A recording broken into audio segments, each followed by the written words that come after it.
అందరికీ praise lord. దేవుని నామానికి మహిమ కలుగును గాక. మరొకసారి మీ అందరితో కలిసి ప్రభు మాటలు పంచుకోవడానికి దేవుడిచ్చిన ఈ ప్రత్యేకమైన తరుణాన్ని బట్టి ప్రభుని ఎంతగానో మహిమపరుస్తున్నాను. ఇవాళ మన జీవితంలో చాలా భయం మనకి అనిపిస్తూ ఉంటుంది. సో ఒక్కొక్కసారి ఆ భయంలో కూడా దేవుడు నన్ను విడిచిపెట్టేశాడేమో, ప్రభు నన్ను పట్టించుకోవట్లేదేమో అన్నట్లు మనం అనుకుంటాం. దేవుని బిడ్డలుగా దేవుడు మనకి ఇస్తున్న గొప్ప మాట ఏంటి తెలుసా? అందరం దేవుని వాక్యం తెరుద్దాం. యెషయా గ్రంథము 41 అధ్యాయము 10వ మాట.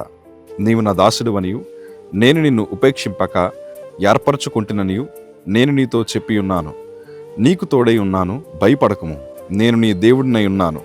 దిగులు పడకము, నేను నిన్ను బలపరుతును. నీకు సహాయము చేయువాడు నేనే, నీతియును నా దక్షిణ హస్తముతో నిన్ను ఆదుకొందును. దేవుడి ప్రత్యేకమైన మాట మనల్ని బలపరచడానికి ప్రభు చెప్తున్నారండి. సో దేవుడు మనల్ని ఆదుకునే దేవుడు, మనల్ని బలపరిచే దేవుడు, క్షేమాన్నిచ్చే దేవుడు. భయపడద్దని ప్రభువే చెప్తున్నాడు. నిజమే, ఎందుకంటే దేవుని దాసులను ఆయన ఒంటరిగా విడిచిపెట్టే దేవుడు కాదు ఆయన. ఇవాళ దేవుని బిడ్డగా ఉన్న నిన్ను ప్రభు ఎందుకు విడిచిపెడతారు?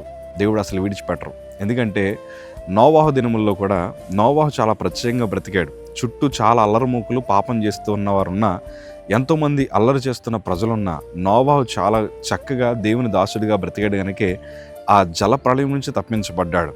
ఆ భయంకరమైన పరిస్థితి నుండి ప్రభు తను విడిపించాడు. ఎందుకంటే దేవుని దాసులను ప్రభు ఎప్పుడు విడిచిపెట్టే దేవుడు కాదు. ఇవాళ నువ్వు దేవుని బిడ్డగా ఉండు.